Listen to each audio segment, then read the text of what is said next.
नमस्कार, question our में आप सभी का बहुत स्वागत। मैं हूं सचिन वर्मा। उत्तराखंड में बीजेपी की डबल इंजन वाली सरकार है और सरकार का कहना है कि विकास कार्य को लेकर सीएम धामी खुद ही गंभीर हैं।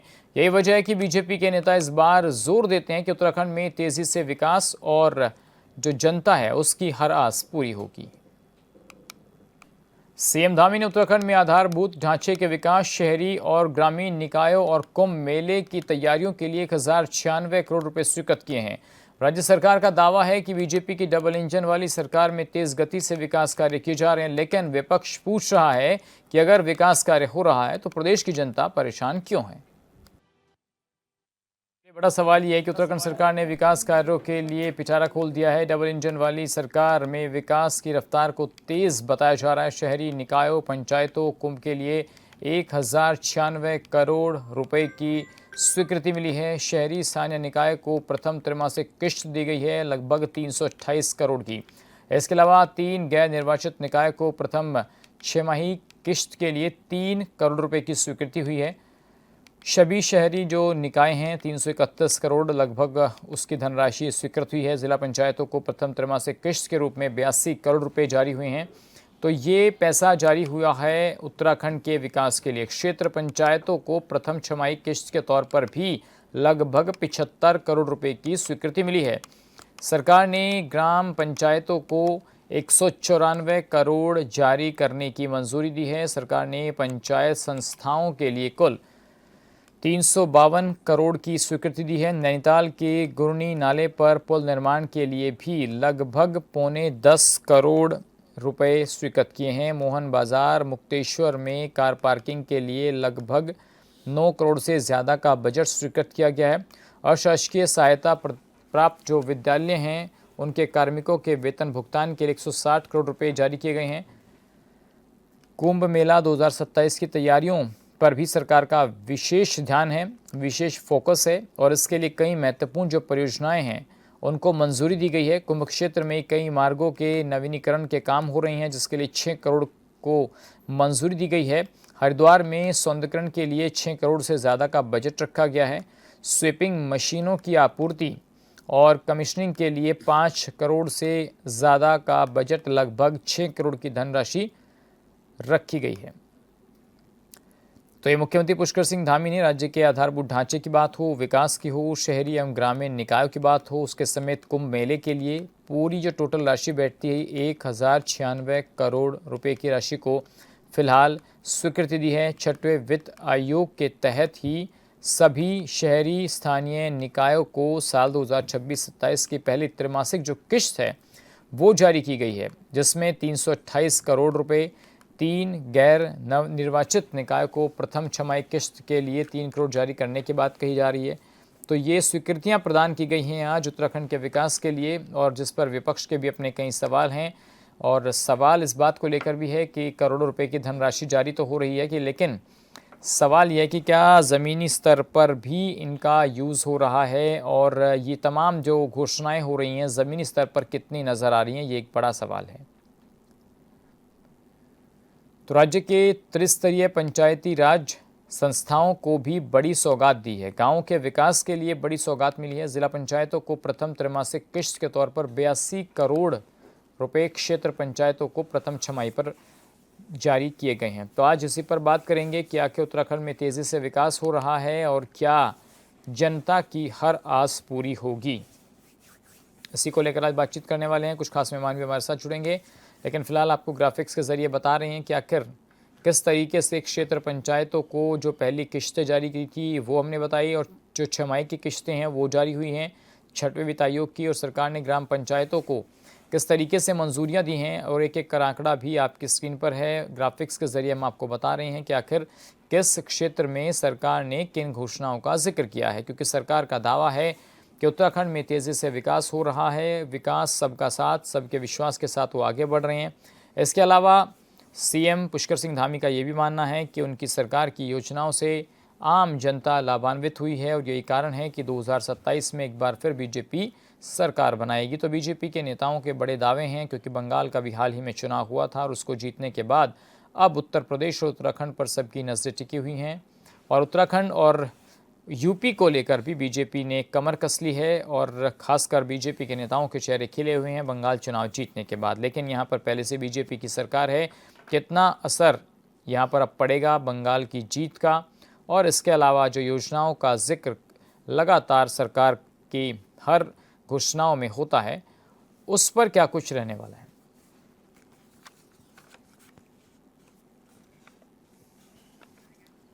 और चलिए बातचीत करेंगे, कुछ खास मेहमान हमारे साथ जुड़ गए हैं। सतीश चंद्र जी भाजपा के प्रवक्ता हमारे साथ हैं, बहुत स्वागत सर आपका। आशीष सैनी जी कांग्रेस के नेता हमारे साथ हैं, बहुत स्वागत आशीष जी आपका। दीपक रावत जी यूकेडी के प्रवक्ता हमारे साथ हैं, आपका भी स्वागत दीपक जी। उमा सिसोदिया जी आम आदमी पार्टी के प्रवक्ता हमारे साथ हैं, आपका भी स्वागत। प्रेम पंचोली जी वरिष्ठ पत्रकार भी हमारे साथ जुड़ गए हैं। तो आशीष सैनी जी, अभी हमने आपको दिखाया ग्राफिक्स के जरिए, मैंने पूरा समझाया भी है भाई किस विभाग को किस क्षेत्र में कितने पैसे मिले हैं। 1096 करोड़ की बात हो रही है, 6वें वित्त आयोग की बात हो रही है, और चुनाव से पहले इस तरीके की जो मंजूरियां दी गई हैं, तो सर इसमें कांग्रेस को कोई दिक्कत है विकास की बात जब सरकार कर रही है और घोषणाएं हो रही हैं? दिक्कत का मामला नहीं कहा है।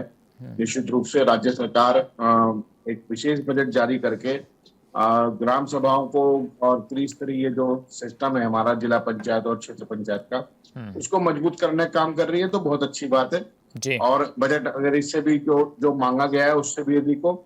लेकिन 2 योजनाएं जो चल रही हैं, जिसमें हर घर नल हर घर जल योजना है, उस योजना में ग्राम पंचायतों की बड़ी समस्या का सामने आ रही है। ग्राम प्रधान और सब लोग शिकायत कर रहे हैं कि जो गांव के बीच में जो सड़कें उखाड़ दी गई और जो वहां पर काम किया गया है, उस कारण से वो सड़कें अब या तो धंसने लगी है या कोई समस्या आई है। तो ये एक ऐसा बिंदु है जिसमें क्योंकि ग्राम प्रधान का तो कोई इसमें रोल नहीं है, लेकिन या क्षेत्र पंचायत सदस्य का या जिला पंचायत का, लेकिन गांव की सड़कें जो खराब हुई है वो बड़ा एक तकनीकी मामला है जिसको सुधार करने के लिए विशेष बजट जारी अलग से किया जाना चाहिए। और दूसरे ग्राम सभाओं में जो दूसरे सुधार है, मैं मैदानी क्षेत्रों के गाँव की बात करूंगा, तो वहां पर जल भराव और जल निकासी की एक बड़ी समस्या है। इसके लिए नालों के निर्माण के लिए विशेष बजट जारी किया जाना चाहिए। मैं आज आपके चैनल के माध्यम से दोनों मांग मैंने मुख्यमंत्री जी के समक्ष रखी है। नहीं, अभी आप आशीष जी कह रहे हैं कि भाई गाँव में सड़कें हैं उनका निर्माण होना चाहिए, पानी भरता है, तो थोड़ा सा सर जैसे मैंने अभी ग्राफिक्स के जरिए जो गड्ढे हैं जल योजना के अंतर्गत जो सड़कें उखाड़ी गई, तो जब उसको दोबारा से बंद किया उन्होंने पाइप डालने के बाद, तो वो धंसने लगी है। तो गांवों की ये बड़ी समस्या है जिससे ग्राम प्रधान बड़े चिंतित है। ठीक है सर, लेकिन मैं तो जो आंकड़ा बता देता हूँ ना आशीष जी आपको, जैसे जिला पंचायतों को प्रथम त्रैमासिक किश्त के तौर पर 82 करोड़ दिए गए हैं, क्षेत्र पंचायतों को लगभग 75 करोड़, और ऐसे ग्राम पंचायतों को 194 करोड़। तो ये जो करोड़ों की योजनाएं हैं, पंचायत संस्थाओं को भी लगभग 352 करोड़ दिए गए हैं। तो ये करोड़ों की जब बात हो रही है तो भाई करोड़ कहीं जाकर लगेंगे ना, सड़क भी बनेगी, कनेक्टिंग रोड्स भी बनेंगी, और जिनका आप जिक्र कर रहे हैं कि भाई जल की जो व्यवस्था सरकार ने करनी थी, जो योजना चल रही है हर घर जल हर घर नल, उसकी योजना के तहत सड़कें उखाड़ दी गई। अब उसकी पैचिंग का काम शायद इन पैसों से हो जाएगा, आपका जो सवाल था। देखिए, जल संस्थान ने जब सड़कों को उखाड़ने का काम किया तो उन्होंने जिला पंचायतों में ये उनका जो बजट है वो उनको दिया, कि ग्राम सभाओं को भी दिया कि या तो आप रिपेयर कर लीजिए या हम करेंगे। किसी ने भी रिपेयर किया, लेकिन आज वो सड़कें टूटी है। मैंने ये 2 बिंदु इसलिए उठाए कि ये वास्तव में ऐसे बिंदु हैं जो छूट रहे हैं। और यदि आप इस बजट की बात करेंगे तो प्रत्येक ग्राम सभाओं के हिसाब से ये ऊंट के मुंह में जीरे के समान है, ये थोड़ा कम है। तो स्वागत योग्य नहीं है घोषणा आशीष जी, स्वागत योग्य नहीं है बजट? नहीं, डेफिनेटली नहीं, स्वागत योग्य है। अगर आप जितना भी आपने कर दिया तो उसके लिए तो धन्यवाद देंगे, लेकिन अगर ये सोचे कि स्वागत योग्य में हम इनका हर घर जाकर तिलक करेंगे, वो तो संभव नहीं है। हम तो ये कह सकते हैं कि सरकार का काम है, तो 1 लाख करोड़ रुपए से अधिक का इनके पास टैक्स आता है, केंद्रीय योजनाओं का बजट आता है। यदि ये योजनाओं में खर्च कर रहे हैं तो ये सामान्य प्रक्रिया है। चलिए सतीश जी, ये सामान्य प्रक्रिया है, ऊंट के मुंह में जीरे वाली बात बता रहे हैं आशीष जी। क्या ऊंट के मुंह में जीरा है? और गाँव के लिए करोड़ों रुपए बजट तो जारी हो रहा है सतीश जी, लेकिन जब वहां पर इम्प्लीमेंटेशन की बात आती है तो फिर सवाल उठाता है विपक्ष। देखिए सचिन भाई, मैं सबसे पहले ये कहना चाहता हूं कि जो मेरे कांग्रेस के प्रवक्ता हैं बड़े भाई आशीष भाई ने जो बातें रखी हैं, मैं कहना चाहता हूं कि देखिए, हर घर जल हर घर नल जो योजना है पूरे भारत में वो लगभग समाप्त कर दी गई है, लेकिन उत्तराखंड में बढ़ाई गई है। और इसी वजह से बढ़ाई गई है कि यहाँ दूरस्थ क्षेत्र सीमांत क्षेत्र है और यहाँ इस योजना का जो लाभ है वो आम लोगों तक नहीं पहुंच पाया है। तो इसी वजह से इस बजट सत्र में भी उत्तराखंड के लिए विशेष बजट रखा गया था। और मैं कहना चाहता हूं कि देखिए, कांग्रेस के जो लोग हैं उन्हें कुछ दिखाई नहीं देगा, और ना दिखाई देना वो चाहते हैं कि उन्हें दिखाई दे। क्योंकि आप देखिए, जहां इंफ्रा का बजट 5 सालों में 200 करोड़ के आसपास नहीं पहुंचता था, 2000 करोड़ तो बहुत दूर की बात है, तो आज हमारा जो प्रदेश का इंफ्रा का बजट है इस वर्ष, वो 2000 करोड़ के आसपास है। तो मैं कहना चाहता हूं, ये हमारी सरकार की ये निश्चलता ही है काम के प्रति, कि हमारी सरकार ये चाहती है कि विकास की जो योजना है वो अनवरत रूप से चलती रहे और प्रदेश के प्रत्येक व्यक्ति को उसका लाभ मिले। और यही कारण है, आप देखिए इस वर्ष का जो बजट था वो 1.11 लाख करोड़ के पार आसपास आ गया, और पिछले वर्ष से 10% से अधिक है। और प्रति व्यक्ति आय भी आप देखेंगे सचिन भाई, ये तो रिकॉर्डों में है, ये तो आंकड़ों में है, ये मेरे या भाजपा के घर के आंकड़े नहीं है।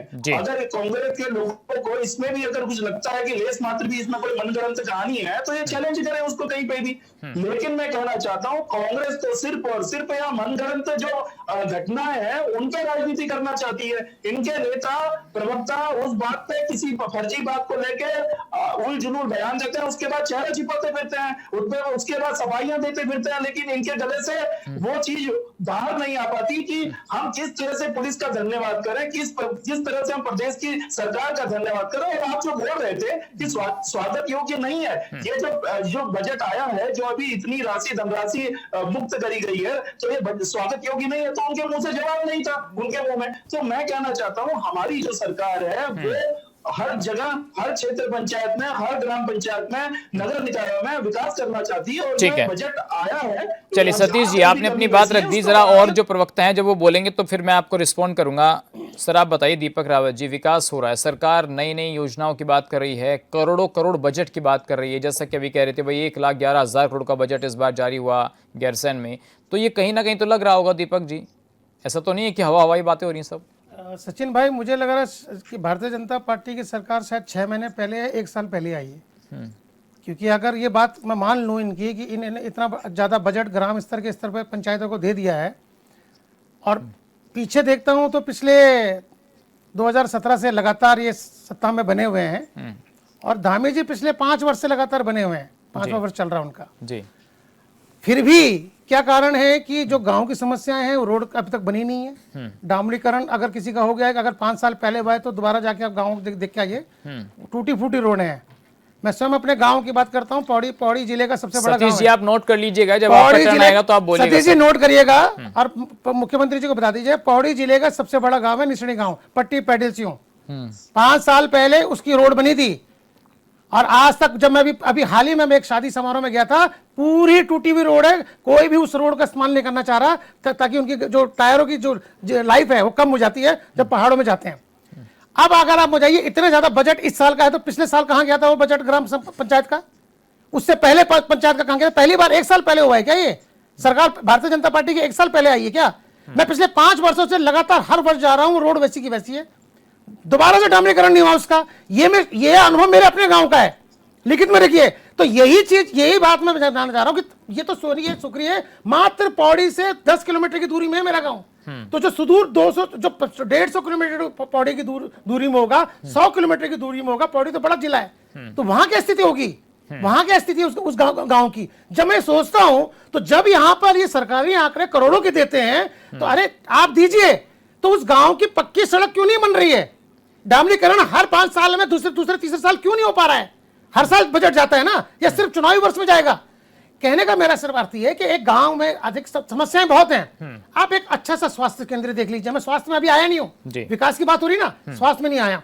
मैं सिर्फ सड़कों की बात अभी करते हैं, सड़कों की बात कर लीजिए। सड़कों को बहुत बुरा हाल है, हर साल सड़कों का एक हमारी समस्या बनी रहती है कि गांव के लोग कहते हैं कि कुछ गांव तो अभी भी सड़क से दूर है, लेकिन जहां सड़कें बन गई उनको सही ढंग से रखरखाव की वजह से पूरी चलने लायक नहीं रह गई। सर डेवलपमेंट तो ऐसे है ना दीपक भाई कि भाई आज हो गया, फिर 2 साल बाद चाहिए, कंटीन्यूअस चाहिए, उसमें कंटीन्यूअस बजट चाहिए। सचिन भाई, सरकार 1 साल पहले आई है क्या? नहीं, हर साल सरकार बजट जारी करती है ना, बजट तो सरकार हर साल जारी करती है। 2017 से है ना। मैं स्वास्थ्य की बात कर रहा हूं, इनके स्वास्थ्य केंद्रों की बात करता हूं। आप पहाड़ में कभी घूमने जाइए, किसी भी गांव में स्वास्थ्य केंद्र खुला होगा, ताला लगा होगा, और वहां आपको डॉक्टर नहीं मिलेगा, कंपाउंडर तक नहीं मिलेगा। डॉक्टर तो छोड़ दीजिए, डॉक्टर तो चढ़ने को तैयार नहीं हो रहा है।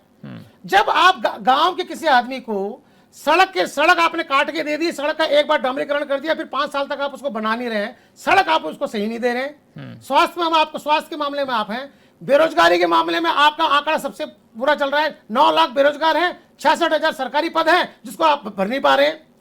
आप रोजगार नहीं दे पा रहे हैं, आप स्वास्थ्य नहीं दे पा रहे हैं, आप सड़क नहीं दे, सड़क का डामरीकरण ढंग से नहीं कर पा रहे हैं। तो सर बजट जा कहाँ रहा है फिर? तो बेरोजगार कहाँ है? मैं बेरोजगार बजट तो कहाँ आया जा नहीं रहा है हूं। दीपक भाई? अगर नहीं काम हो रहा है तो ये जो धनराशियां हैं सचिन जी, ये जा कहाँ रहा है? सचिन जी, ये प्रश्न आप विपक्ष से अच्छा सरकार से पूछिए कि पिछले 5-10 वर्षों का, और खाली ढाकर धामी के 5 वर्षों का, जब से हर साल का बजट जितना उन्होंने ग्राम पंचायतों को दिया है उसको देखा दीजिए, और कहां खर्च हुआ है इसकी डिटेल दे दीजिए। अगर मेरे गांव में खर्च हुआ होता तो 5 साल पहले जो रोड बनी हुई है आज तो बनी होती। मैं हफ्ते अभी आया हूं, वो रोड मैंने कि सबसे बड़ा गांव है, जब इसकी ये स्थिति है तो दूरदर्श इलाकों में जो गांव होगा उसकी क्या स्थिति होगी? पौड़ी से मात्र 10 किलोमीटर दूर है वो गांव। ठीक है उमा जी, आपको क्या लगता है? मैं यही नहीं कहना चाह रहा कि आप ये बताइए कि उस समस्या को मैं आपके सामने, मैं सिर्फ ये सोच रहा हूं कि हम स्टूडियो में बैठ के बात कर रहे हैं, भारतीय जनता पार्टी के प्रवक्ता अपने घर से बैठ के बात कर रहे हैं, हम सब चर्चा कर रहे हैं कि 1,000 करोड़ जारी कर दिए। अरे गांव में वो वास्तविकता में उतर भी रहा है कि नहीं उतर रहा है? जो पंचायती है, जो पंचायतों को ये मिल भी रहा है नहीं मिल रहा है? या सिर्फ मिली भगत से वो पैसा कहां जा रहा है? इसका जवाब तो भारतीय ठीक है उमा जी, सरकार कोई भी रही हो, सिस्टम यही रहता है। 22 सत्र आयोजित किए जाते हैं, बजट सत्र होता है, मानसून सत्र होता है, सत्र आयोजित किए जाते हैं, और खासकर बजट सत्र में तो प्रदेश की रूपरेखा, उसके डेवलपमेंट, अलग अलग विभागों को बजट जारी किए जाते हैं। हर सरकार में ऐसा होता है, ऐसा तो नहीं कि धामी जी की सरकार में ऐसा हो रहा, तो कहीं ना कहीं तो काम होता हुआ नजर आता होगा ना। 1096 करोड़ क्या सिर्फ हवाई बात हो रही है? सचिन जी, ये चुनावी साल है, कुछ ही महीनों में, पूरा साल भी नहीं बचा है, कुछ ही महीनों में उत्तराखंड में चुनाव होने वाले हैं, और चुनाव से पहले मुख्यमंत्री धामी जी गुलछर्रे उड़ाते हुए जनता को जो है वो लॉलीपॉप थमाने का प्रयास कर रहे हैं। मैं बड़ी हैरान हूँ जिस तरीके से वो गुलछर्रे इस समय उड़ा रहे हैं, जनता के ऊपर फूल बरसा रहे हैं। क्या वाकई में जनता के ऊपर विकास के फूल बरस रहे हैं? ये एक बहुत बड़ा प्रश्न चिन्ह है। अब आप देखिए, हर साल हमारे उत्तराखंड में आपदा आती है, हर साल धामी जी भागे भागे दिल्ली जाते हैं और वहां से हर साल वो आपदा के लिए वहां से बजट लेकर आते हैं। मैं पूछना चाहती हूँ कि आखिर वो बजट जाता कहाँ है? क्या आपदा के बाद हमारे जो नई आपदा आने की, देखिए अभी अगले महीने से फिर बारिशें शुरू हो जाएंगी, तेज बारिश शुरू हो जाएंगी। हमारे यहाँ उत्तराखंड एक ऐसी स्थिति में पहुंच गया है कि हमारे यहाँ हर साल आपदा आती है।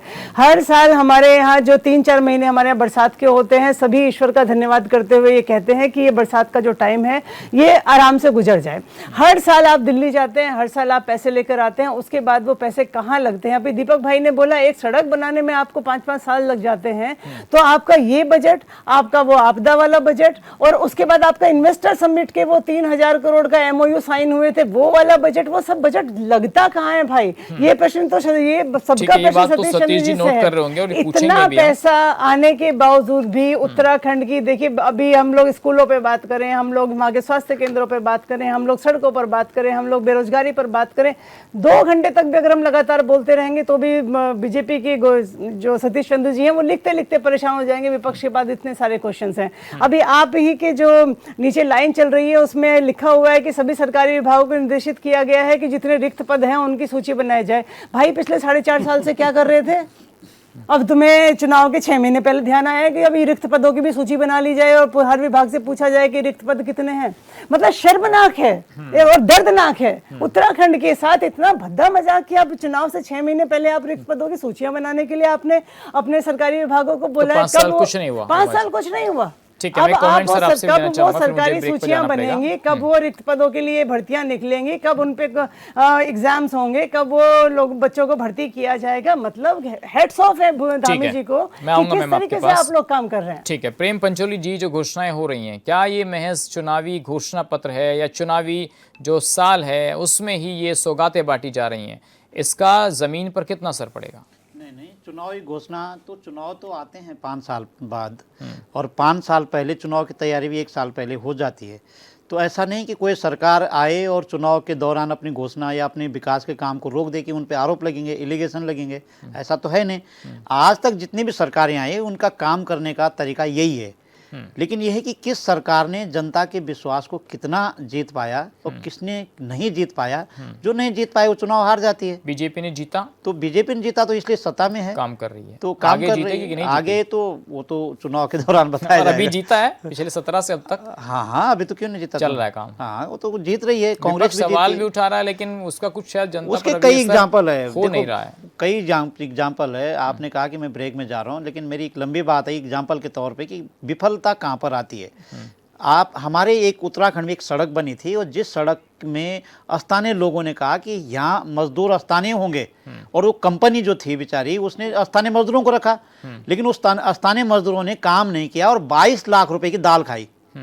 इसके एविडेंस है मेरे पास, इसलिए मैं आज ऑन स्क्रीन बोल रहा हूं। अब आप बताओ, तो वो सरकार ने तो बजट दे दिया ना, पता चला कि वो मजदूर कौन थे, वो सत्ता के लोगों के आजू बाजू रिश्तेदार थे सब, उनका भी कुछ नहीं हुआ, कंपनी घाटे में चले गए, उनकी फिर एक जेसीबी पलट गई, फिर उसका इंश्योरेंस मिला। मैं ये कह रहा हूँ प्रेम जी, एक सरकार को जिस तरीके से प्रदेश की जनता के लिए काम करने चाहिए, प्रदेश हित में काम करने चाहिए, क्या उसमें बीजेपी फेल हुई है? नहीं, बीजेपी नहीं, कांग्रेस भी फेल नहीं हुई। जब सत्ता में कांग्रेस थी तो उन्होंने भी ऐसे काम दिए हैं, ऐसा नहीं कि नहीं दिया, लेकिन बीजेपी भी आई तो बीजेपी भी काम दे रहे हैं। कांग्रेस से फिर आपने कहा कि भाई जो काम करेगा वो सत्ता में रहेगा, वो तो है। जब कांग्रेस ने काम नहीं किया तो हार गए ना। अच्छा, आप कह रहे हैं कि कांग्रेस ने काम नहीं किया इसलिए वो सत्ता से बाहर चले गए, तो आप मान रहे कि बीजेपी ने काम किया है। तो ये तो मैंडेट है ना। देखो, ये तो हमारे डेमोक्रेसी है कि जो काम करेगा वही जीत रहा ना। अब ऐसा तो हम बोल नहीं सकते कि उसने ईवीएम मशीन खराब कर दी है, उसका भी कोई एविडेंस हमारे पास है नहीं। जब तक कोई प्रमाण आएंगे नहीं तब तक हम कैसे बोल सकते हैं। तो कांग्रेस को, विपक्ष को क्या थोड़ा वो सोचना और समझने की जरूरत है? भाई बंगाल के रिजल्ट आए हैं या और 4 अदर स्टेट्स हैं, तो वहां पर जो विपक्ष की एकता है उसको लेकर कहीं ना कहीं भाई सवाल भी उठ रहे हैं कि आप आरोप तो इतने लगा रहे हैं लेकिन असर तो नहीं हो रहा है जमीन पर। प्रेम नहीं, जी, तो विश्वास नहीं जीत पा रहे ना पब्लिक का। जितना ये आरोप लगा रहे हैं, आप जितने भी विपक्षी लोग आरोप लगा रहे हैं, या सो कॉल्ड हम भी कभी कभी प्रतिपक्ष के रूप में खड़े हो जाते हैं, लेकिन हम इतनी कोशिश करते हैं media, as a media person, कि हम पब्लिक के जो पब्लिक डोमेन में जो बात आती है उसके एविडेंस को प्रस्तुत करते हैं। ठीक है, तो ये जरूरी है कि विश्वास कैसे जीता जाए। जब तक विश्वास नहीं जीतेंगे तब तक चुनाव कैसे जीतेंगे। ठीक है, मैं आशीष जी के पास भी जाऊंगा, लेकिन सबसे पहले सतीश जी फटाफट, क्योंकि आपने काफी चीजें लिखी हुई हैं जो यहाँ पर प्रवक्ता बोल रहे थे। अब सर जवाब दे दीजिए, तमाम जो यहाँ पर बैठे हैं सब प्रवक्ता सवाल आपसे पूछ रहे हैं।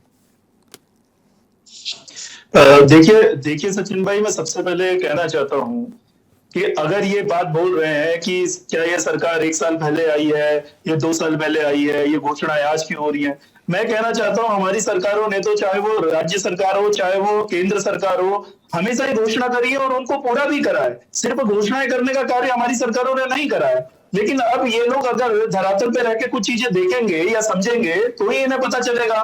लेकिन ये सिर्फ विरोध करना है करके विरोध करने वाले लोग हैं, और इनका जनाधार तो आप लोगों ने देखा ही है।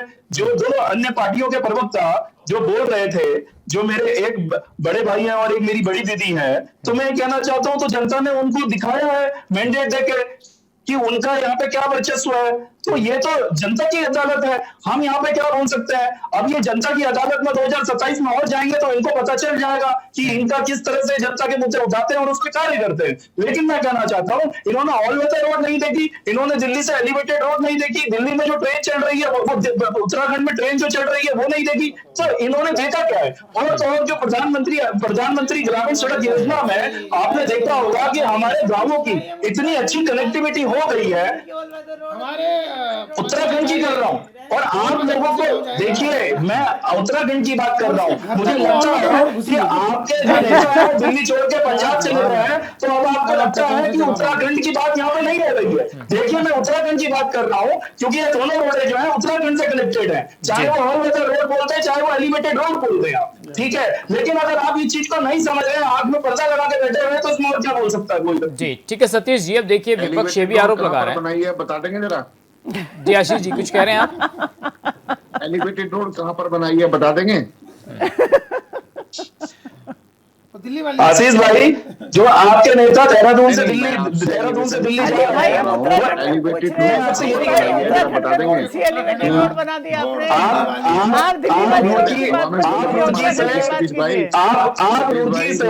आप रुड़की से अगर दिल्ली जा रहे हैं तो आपको नहीं पता चलेगा। आप देहरादून से दिल्ली जाएंगे तो आपको दिखाई देगी वो एलिवेटेड रोड कहाँ पे है। आप देहरादून से बनाई है मेरा सवाल मैं यही ये है, राज्य सरकार ने एलिवेटेड भाई रोड कहाँ कांडी बनाई है? कांडी पे आते हुए गर्भ मैं आपसे क्या कहना चाह रहा हूँ, कहाँ से उतर के जा रही है आप मेरी बात समझ रहे हैं? मैंने केंद्र में किसकी सरकार है? केंद्र में किसकी सरकार है? हमारी डबल इंजन की मैं तो विपक्ष में बैठा हूँ, आपने आशीष भाई, ये जरा ये बता दीजिए। मुझे इतना बताइए कि प्रधानमंत्री आवास, प्रधानमंत्री ग्रामीण सड़क योजना जो है वो किसकी रोड बता है? देता कि ये रोड हमने बनाई है, आप बताइए ना कहाँ है? हमारी सरकार ने जितना नहीं, सुन लीजिए मेरी बात, अब मेरा नंबर आ गया। आपकी सरकार ने सिर्फ और सिर्फ डीपीआर बनाया और डाल दिया, ठंडे रास्ते में डाल दिया। आप लोगों ने डीपीआर सतीश जी अब जरा अपना सवाल सुन लीजिए। सतीश जी 1 मिनट सर सवाल सुन लीजिएगा, फिर वो आप उसको रिस्पॉन्ड कर सकते। जी सर, आशीष जी सवाल पूछिए। मैं इनके सामने भाई ब्रेक पर आप लोग जाएंगे तो उसके तब तक सतीश जी निकाल लेंगे। जितना बजट हरीश रावत सरकार ने मैचिंग ग्रांट के लिए ग्राम सभाओं को दिया था, आपकी सरकार ने सिर्फ और सिर्फ डेनिस के लिए बजट निकाला था, कुछ भी नहीं, डेनिस के लिए बजट निकाला था और ये बोला था उत्तराखंड को लूट लो, तो उसके लिए बजट निकाला था, विकास के लिए नहीं निकाला था। कांग्रेस पार्टी ने, आपकी सरकार ने यहाँ बजट विकास के लिए नहीं निकाला था। आशीष भाई आपको गलत नहीं है, आपको गलत नहीं है। हरीश रावत जी की सरकार में बजट सिर्फ डेनिस के लिए निकला था, बजट पास डेनिस के लिए निकला था। अरे आशीष भाई क्यों झूठ बोल रहे हैं, क्यों जनता को बदला रहा है? कुछ होने वाला नहीं है, उत्तराखंड की जनता नहीं बदलाने वाली आपके इसमें, आपकी जनता नहीं, आप जनता को नहीं बदला सकते। इसका नाम है ग्राम विकास मंत्रालय। मैं आपके अच्छा सामने ये बताइए आशीष जी, चलिए मैं सर एक सवाल पूछता हूँ। अरे आशीष भाई मेरी बात सुनिए ना। अच्छा 1 मिनट सर, मैं अभी जो लेटेस्ट निर्णय हुआ है सरकार का, आशीष जी मंत्रालय आप लोग ये जो आरोप लगा रहे हैं उत्तराखंड को मिला है, बताइए। ठीक है आशीष जी, अब देखिए वक्फ संपत्तियों की बात हो या फिर भाई मदरसा बोर्ड समाप्त करने की बात हो, सरकार तो उसमें भी काम कर रही है। अवैध संपत्तियों पर जिस तरीके से कब्जा हो रखे हैं सर, ये तो अभी आज ही इसमें हलचल हो रही है सरकार। आप उसके समर्थन में है कि खिलाफ है सर उसके? अरबों की जमीनें दे देते हैं, ये पार्टी वो पार्टी है सचिन भाई, ये पार्टी वो पार्टी है जो वक्फ बोर्ड को लुटियंस की करोड़ों अरबों की जमीनें दे देती है। अरे आशीष भाई आप बताइए ना, आप बताइए ना, इटली वाले को कितने को संपत्ति दे दी आप लोगों ने, बताइए। आप कहाँ दूर दूर तक जा रहे हैं, बताइए आप कहाँ दूर। अच्छा आशीष जी, अरे सर एक एक करके सतीश जी बताइए, घोटालेबाजों की आपकी सरकार रही है, हमेशा घोटालेबाज की सरकार रही है। सतीश जी एक मिनट, आशीष जी मैं आपसे एक सवाल पूछता हूँ सर, अगर मदरसा बोर्ड खत्म कर रही है सरकार और इसके अलावा सर जो वक्फ की संपत्तियां हैं उनके रिकॉर्ड के लिए उम्मीद पोर्टल पर दर्ज कराना अनिवार्य कर रही है संपत्तियों को, तो कांग्रेस को इसमें दिक्कत तो नहीं होनी चाहिए ना आशीष जी? नहीं, हम ये कह रहे हैं कि जो काम इन्हें करना है वो तो कर नहीं रहे हैं, ये पटवारी वाला काम करने में लगे हुए। अरे भैया आप सरकार चला रहे हो, मंत्री हो, मुख्यमंत्री हो, ये काम प्रदेश के लिए जरूरी नहीं है, करने का ये जरूरी नहीं है सर प्रदेश के लिए काम? नहीं, ये नहीं, क्या यही काम जरूरी है? बाकी करते हैं, बाकी काम सारे काम जरूरी है आशीष भाई। सर मदरसों की जांच नहीं होनी चाहिए, बाकी काम भी जरूरी है, जरा देखो तो सही आगे खोल के। सतीश जी 1 मिनट, मुझे मालूम है आप बहुत गला बैठ गया आपका, पानी पी लो पहले। मुख्यमंत्री ने पानी पी लो पहले, थोड़ा सा नहीं देना है, पानी पी लो पहले थोड़ा सा, गला बैठ गया आशीष भाई आपका आज। मैं आपके साथ हूँ, खराब हो रही है गले में, मजबूरी समझ सकता हूँ। आप सवाल नहीं सुनने देंगे क्योंकि आपको मुख्यमंत्री ने कहा है कि कोई सवाल सुनना ही नहीं है।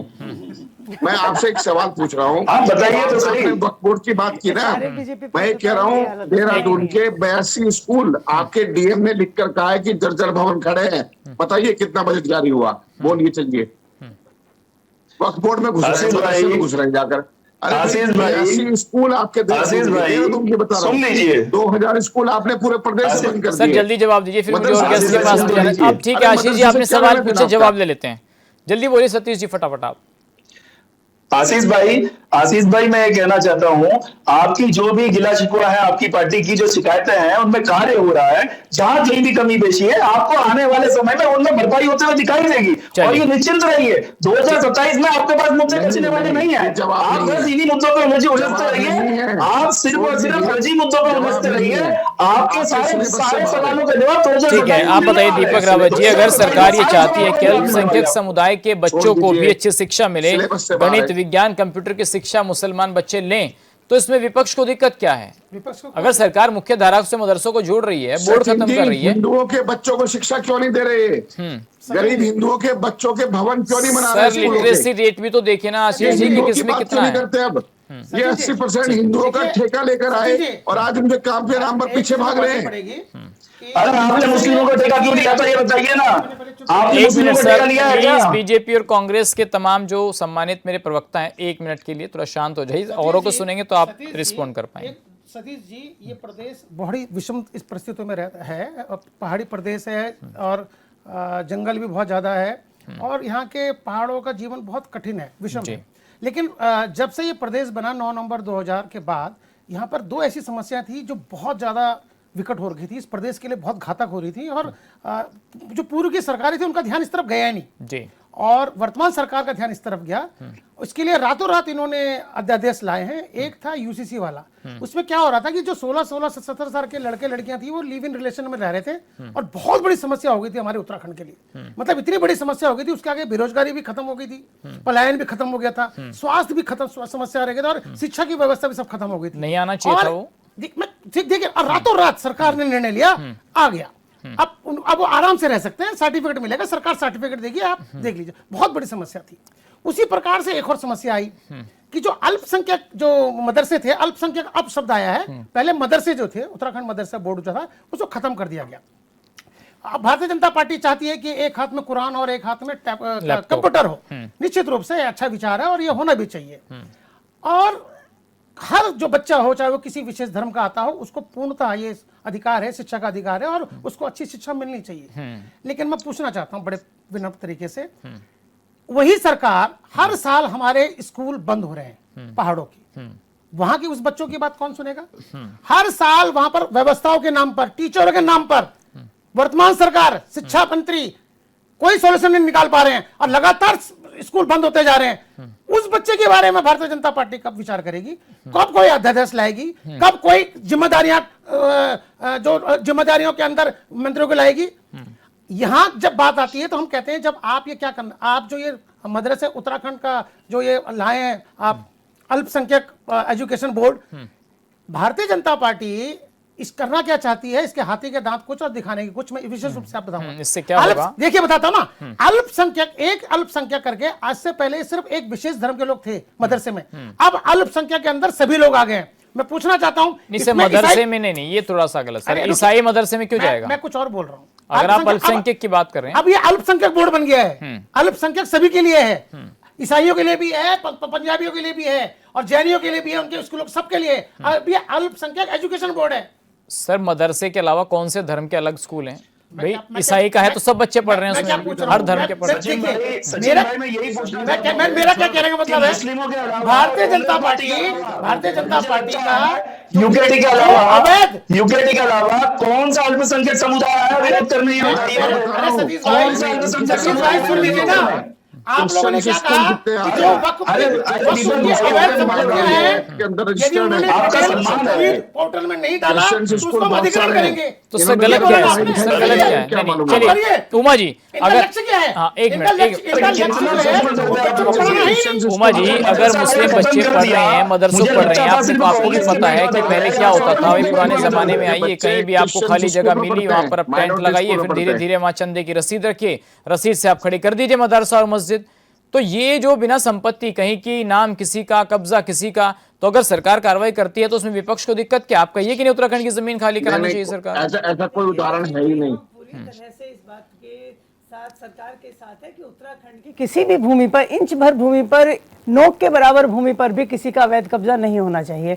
लेकिन अवैध कब्जे की अगर हम लोग बात करते हैं तो हम अपने नालों खालों की हालत भी देख लीजिए, आप हमारी रिस्पना और बिंदाल नदी की हालत भी देख लीजिए, आप हमारे काऊ साहब और गणेश जोशी और खजानदास की हालत भी देख लीजिए कि किस तरीके से उन्होंने वोट बैंक के लिए लोगों को वहां पर बसाया है। अब लेकिन दिक्कत पर भी लगता है कि मुसलमानों को बसाया उन्होंने। दिक्कत ये है ना कि जो पहले जो कांग्रेस के मंत्री मंत्री थे, कांग्रेस के विधायक थे, आजकल वो वॉशिंग मशीन में धुलकर बीजेपी के विधायक हो गए, तो हम कुछ बोल ही नहीं सकते। अब तो वो सब कुछ हो चुका है। शुभेंदु अधिकारी जी टीवी पर आए थे, टीवी पर उनका स्टिंग चलाया था, मुख्यमंत्री हमारे प्रधानमंत्री मोदी जी ने भी उसकी मिमिक्री की थी, आज वही उनके सिर पर ताज रख रहे हैं बंगाल का। तो कोई फर्क नहीं पड़ता। ये लोग जब तक कोई विपक्ष में है तब तक उसके ऊपर बड़ा क्वेश्चन मार्क है, तब तक वो खराब है, तब तक वो आतंकवादी भी है, तब तक उसके अंदर सारी बुराइयां हैं। फिर एक वॉशिंग मशीन आती है, उसमें धुल के सब कुछ ठीक हो जाता है। ठीक है, मैं उमा जी आपके पास भी आऊंगा। मैं आ रहा हूँ सतीश जी आपके। प्रेम जी, आपको क्या लगता है कि जब बात मदरसों की आती है, मुस्लिम बच्चों को पढ़ाने की आती है, नीली पीली चादरों की आती है, या अवैध अतिक्रमण की आती है, तो विपक्ष को ऐसा क्यों लगने लगता है कि बीजेपी एंटी मुस्लिम है? अगर उनको मुख्य धारा में लाने की बात बीजेपी कर रही है तो ये प्रोजेक्शन क्यों हो रहा है देश के अंदर? मुख्य धारा क्या है? ये शब्द कहां से आया मुख्य धारा का, पहला बताइए। सरकार कह रही है कि मुख्य धारा से जोड़ना चाहते हैं। ये मुख्य धारा की अगर definition क्या है? नहीं, एक मिनट सुनिए, एक मिनट दीपक जी। कौन सी मुख्य धारा की बात हो रही है? अगर कोई मदरसा आपने इस्तेमाल करा आधुनिक मुख्य धारा। शिक्षा के साथ जुड़ रहा मुख्यमंत्री है। इस्तेमाल कर रहे हैं मुख्य धारा। कौन सी मुख्य धारा है? एक मिनट सर, नहीं, किस मैं मुख्य सर धारा की प्रेम बात जी कर से रहे हैं भारतीय जनता पार्टी? मैं प्रेम क्या जी से 75 वर्षों से मुख्य धारा दीपक है? भाई, दीपक भाई, मैं मुख्य बता धारा क्या होती है मैं सर, बताता आप हूँ आपको। मुसलमानों का लिटरेसी रेट दीपक देखिए मुख्य धारा है, सर, लिटरेसी रेट सर, आप ममता बनर्जी के शासन काल में आप आंकड़े देख लीजिए। भारतीय जनता पार्टी की मुख्य धारा, कौन सी मुख्य धारा की बात हो रही है? मैं पूछ लूँ अभी सतीश प्रेम जी को बोलने दीजिए, फिर वो सर आप बोलो। सतीश भाई अभी पूछेंगे कौन सी मुख्य धारा की बात सतीश जी आप जरा होल्ड करना, बस मैं जरा पूछ लेता हूँ प्रेम जी। प्रेम जल्दी रिस्पॉन्ड कीजिए। सत्ता हासिल करके उत्तराखंड में मुख्य धारा कौन सी होती है? Satish ji please sir 2 minute. Satish ji बस 1 मिनट रुके, मैं आ रहा हूँ आपके पास। आपकी पार्टी वाले भी। अरे कौन सी मुख्य धारा भाई? ऐसी कौन सी धारा है जो पहले नहीं चल रही थी और 2014 से चल रही है? वही तो पूछना चाह रहे हैं। ठीक है सर, आप कौन सी धारा की बात हो रही है? Deepak ji just a minute. Satish ji मैं आ रहा हूँ सर आपके पास, बस सर 1 मिनट। सतीश जी मैं आ रहा हूँ sir, 1 minute sir. Prem ji अपनी बात जल्दी रखिए सर, 1 to 1 बोलेंगे तो सर समझ में जल्दी। बिल्कुल, मैं ये कह रहा हूँ कि ये मदरसे बोर्ड तमाम जो दूसरी चीज़ें हैं, ये तो ये सरकार का मैंडेट है। सरकार किस ओर काम कर रही है, किसके लिए ज़्यादा काम कर रही है, किसके लिए कम काम कर रही है। और हमेशा मैंने इससे पहले वाले डिबेट में बताया कि जब भाजपा की हम बात करते हैं तो भारतीय जनता पार्टी बहुत ही पेवर, बहुत तरीके से, बहुत नियम कायदे से, जो उनके अपने कायदे हैं उससे उसके अनुसार वो काम करते हैं। मैंने 3 शब्द दिए थे, देश, काल और पात्र। ये तीनों शब्दों पे भारतीय जनता पार्टी काम कर रही है। अभी इतना समय नहीं कि मैं उसके देश, काल और पात्र के बारे में समझा दूं। इससे पहले वाले डिबेट में मैंने ये बताया। तो अगर उनके पात्र में मदरसे बोर्ड आ रहे हैं, उनको लगता है कि यहाँ कुछ और हो रहा है, तो ठीक है, अच्छी बात है। वो भी मुख्य धारा की शिक्षा से शायद नहीं, इन फैसलों से प्रेम जी मुस्लिमों का उत्थान होगा, या जैसे भाई देसी भाषा में बोल रहे हैं कि नहीं भाई इलाज हो गया? ये इलाज हो रहा है कि तरक्की हो रही है? ये तो कांग्रेस और भाजपा के आपसे तो कांग्रेस वाले बोल रहे हैं कि भाई मुसलमानों को डरा रहे हैं। देखिए डरा रहे हैं इनके मदरसों को। हाँ। मैं आपको बताऊं, यदि आपने गांधी को पढ़ा होगा, गांधी जी की किताब है हिंद स्वराज। और जब आप गांधी विचार सीखने जाते हो, उस किताब को जब आप पढ़ेंगे तो उसमें सबसे पहले सर्वधर्म प्रार्थना आती है। और उस प्रार्थना को यदि आप गाते हैं तो आपके समझ में बात आ जाएगी कि मुसलमान, हिंदू, सिख, ईसाई, जितने भी हमारे रंग हैं इस देश के, उन सब रंगों को हम संजो करके कैसे रखते हैं। तो यदि हम सब लोगों ने उसको नहीं पढ़ा है, आज के डेट में भी, कि अगर कोई भी राजनीतिक दल या कोई सामाजिक संगठन आ जाए उभर करके, वो गांधी और अंबेडकर को स्वीकार नहीं करते हैं, तो वो कुछ दिन चलेंगे और उसके बाद वो खत्म हो जाएंगे। अच्छा, जैसे गांधी की बात आपको, तो प्रधानमंत्री जी गांधी की बात भी करते हैं, यही वजह कि सबका साथ, सबका विकास, सबका प्रयास, तमाम चीजें आ गई। मुस्लिम वोट दे रहा है प्रेम जी बीजेपी को, बढ़ रहा है उसकी तरफ। अब वो तो भारतीय जनता पार्टी कांग्रेस जाने ना, मैं तो सिर्फ ये कहना चाहता हूँ कि यदि सबके लिए लग रहा है कि भाई मुख्य धारा की बात जो भी दीपक जी कर रहे थे वो बताएंगे भी। सतीश जी कौन सी मुख्य धारा? ठीक है आशीष जी 2019 में बंगाल में 4% मुस्लिमों ने बीजेपी को वोट दिया, 2021 में 8% दिया, और सर 2026 में 15% मुसलमानों ने बीजेपी को वोट दिया। और सर जो मुर्शिदाबाद हो, मालदा हो, या और दिनाजपुर वाला जो मुस्लिम बहुल इलाका है जहाँ 70% मुस्लिम इलाके हैं, वहाँ की सर 42 सीटों में से 18 सीटें बीजेपी जीती है। तो ये मुस्लिम्स क्या बीजेपी की तरफ या उस मुख्य धारा की जिसकी बात प्रधानमंत्री करते हैं उसकी तरफ नहीं चल रहा है? मुस्लिम भी, उन्हें भी लगने लगा है कि नहीं भाई विकास तो होना चाहिए। देखिए, यदि आप बंगाल के चुनाव का उदाहरण दे रहे हैं, सर मैं तो ऑल ओवर इंडिया की बात कर रहा हूं। बंगाल में नहीं, मैं बंगाल के ही विषय में बात कर लेता हूँ या पूरे इंडिया के विषय में बात कर लेता हूँ। कोई भी धर्म का व्यक्ति किसी भी दल को वोट दे, ये उसका व्यक्तिगत निर्णय है। वो अपने क्षेत्र के डेवलपमेंट को लेकर क्या सोचता है, उसने वो वोट दे सकता है। आपने एक अभी शब्द जिस पर अभी दीपक जी ने भी आपत्ति की, मुख्य धारा। ये मुख्य धारा शब्द कहाँ से आया? जब हिंदुस्तान की आजादी की लड़ाई लड़ी गई बहुत लंबे समय से, 1857 से लेकर 1947 तक, तो तब तो किसी ने मुख्य धारा की, डेमोग्राफी की, इस तरह की बातें नहीं की। तब तो ये सतीश जी की पार्टी के लोग अंग्रेजों की चापलूसी करने में लगे हुए थे। जब देश आजाद हो गया, आपकी पार्टी को एक अंग्रेज ने बनाया था, AOU, उनका भी नाम लीजिए, सुन लीजिए, बहुत काम आएगा। आप बहुत नहीं, आप भी सुन लीजिए, आप भी भूल चुके अपना इतिहास। हमें तो अपना इतिहास और विरासत सब याद है। प्रवक्ता बनेंगे, आपको याद रखने की जरूरत है, आपका इतिहास क्या था? प्रवक्ता बनेंगे, और नहीं तो आप नहीं, आपका भाषण सुनने की जरूरत नहीं है हमें। आप अपनी पार्टी के व्यक्ति को सुनाइए, आप अपनी पार्टी के व्यक्ति को सुनाइए जो प्रवक्ता के लिए प्रतियोगी परीक्षा करते हैं, उनको सुनाइए अपना भाषण। अचानक से घूमने की जरूरत नहीं पड़ेगी प्रवक्ताओं को। अब ये लोग ठेकेदार हो गए हिंदुओं के, ये लोग अब ठेकेदार बन रहे हैं मुसलमान के, फिर ये थोड़े दिनों में क्रिश्चियन के ठेकेदार बन जाएंगे। हिंदुस्तानियों के ठेकेदार कभी नहीं बनेंगे। इनसे डेवलपमेंट पे बात कर लो, इनके मुंह में दही जम जाती है। विदेश नीति पे बात कर लो, ये बात करते नहीं है। हम पूछते हैं राज्य में, आपने, राज्य का मतलब भारत सरकार और केंद्र सरकार ने अपने नागरिकों के, अपने क्षेत्र के डेवलपमेंट के लिए क्या काम किए, तो ये इधर उधर की बात करते हैं। मैं एक बेसिक चीज जो आपने पूछी है कि मुख्य धारा बीजेपी कौन है जो तय करेगी कि देश के मुख्य धारा में कौन है? सर वो सरकार में है, वो क्यों नहीं कर सकती? आशीष जी, कैसे तय करेंगे? उनकी सरकार है, वो क्यों नहीं तय कर सकती कि हम इस वर्ग को देश के आगे बढ़ाना चाहते हैं? नहीं कर सकती सर। पसमानदा की बात मुख्यमंत्री मंचों से कर सकते हैं। नहीं, सुन लीजिए, सरकार बिल्कुल ये तय नहीं करेगी कौन हिंदुस्तानी है और कौन पाकिस्तानी है और कौन अमेरिका वाला है। नहीं, हम हिंदुस्तानी पाकिस्तानी की बात नहीं कर रहे हैं। भारतीय जनता पार्टी ने सर रिजर्वेशन वगैरह देश के अंदर समय समय पर क्यों बांटे गए? सर SC का, ST का, OBC का, आज भी देश के अंदर क्यों सीटें रिजर्व हैं? वो मुख्य धारा में लाने के लिए तो रिजर्व है ना सर। नहीं, अब मैं बता रहा हूँ ना मुख्य धारा किसे कहते हैं। नहीं, वो हर सरकार में रही है। चलिए सतीश जी, हमें भी लग रहा है, सतीश जी, क्या देश के मुस्लिमों को, सतीश जी, क्या देश के मुस्लिमों को, जो आप लोग आरोप लगाते हैं कि भाई समाजवादी पार्टी हो, ममता जी हो, या फिर भाई कांग्रेस पार्टी हो, तुष्टीकरण की नीति से देखती हैं, और आप लोगों ने क्या किया मुसलमानों को? ये कह रहे हैं कि आप डरा करके हिंदुओं का वोट ले रहे हैं। सचिन भाई देखिए, वोट चोरी कर रहे हैं। एक मिनट सचिन जी, ये वोट कोई नहीं दे रहा है इनको। वोट चोरी नहीं, दिल चोरी कर रहे हैं। वोट चोरी भाई, वोट चोरी नहीं, दिल चोरी कर रहे हैं। सर असम में नहीं हुई क्या चोरी? दिल चोरी कर रहे हैं हम, वोट चोरी नहीं कर रहे हैं। मतदान देने दिल चोरी कर रहे हैं, छीनने का काम किया। हम दिल चोरी कर रहे हैं आशीष भाई।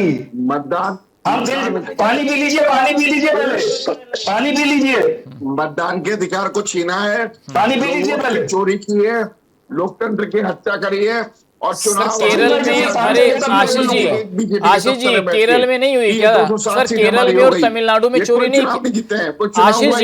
आशीष जी केरल और तमिलनाडु में क्यों नहीं बीजेपी ने वोट चोरी की? नहीं, एक मिनट, आपने ये सेलेक्टिव अप्रोच क्यों बता दूंगा आपको सब।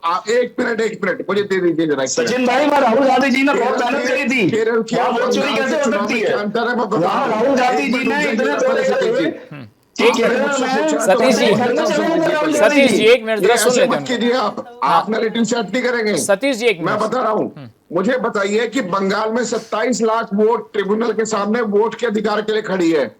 आप केरल में बताइए कितनी वोट थी जो ट्रिब्यूनल के सामने थी? सर कितने घुसपैठिए ममता बनर्जी ने वहां पर बसाए। चलिए सर, अब आशीष जी अब सवाल आप जवाब ले लेते हैं। सर सतीश जी जवाब दे दीजिए सर जल्दी। सर मेरे पास टाइम की कमी है। Ashish ji please sir, time की कमी है। सतीश जी बोलिए जल्दी। नहीं कोई बात नहीं, सवाल पूछा सर आपने कहा ना 27 लाख वोटर क्यों कटे? 27 लाख वोटर जो है वोट देने को मरूम रहे, उन्होंने वोट नहीं दिया। केरल में वोट ट्रांसफर कितनी की गई है सप्लीमेंट्री वोट से? मतदाता सूची प्रकाशित होने के बाद कितनी वोट ट्रांसफर हुई है? बंगाल में 15.5 लाख हुई है। केरल ने बताइए कितनी की है? साफ साफ दिखाई दे रहा है चोरी की गई है, और आप इसे मानने को तैयार नहीं है। सर हिमाचल में भी आपकी सरकार है, ऐसा तो मत बोलिए। सर सतीश जी बोलिए। नहीं तो बताइए ना कितनी वोट चोरी हुई है वहां, कितनी वोट सब ट्रिब्यूनल के सामने खड़ी है। अरे आशीष भाई शांत हो जाइए। चलिए सतीश जी जल्दी बोलिए सर। आशीष भाई गलत शांत हो जाइए थोड़ा। सतीश जी बोलिए जल्दी। सचिन जी नैरेटिव मत बनाइए। नहीं सर, अरे आशीष एक बार सर आशीष भाई इनको पहले शांत अब करिए। जवाब ले लेते हैं सचिन भाई आशीष। पहले इनको शांत करवाइए। सतीश जी जल्दी बोलिए सर। इनको मालूम नहीं, इनको तो पर्ची मिलती है बीजेपी कार्यालय से, क्या जितना बोलना है इनकी हिम्मत नहीं है, करे बोलते हैं। सतीश जी जल्दी बोलिए सर, मेरे पास टाइम। जवाब दे दे एक बार। सचिन भाई मैं कहना चाहता हूँ कांग्रेस हताश और निराश हो चुकी है।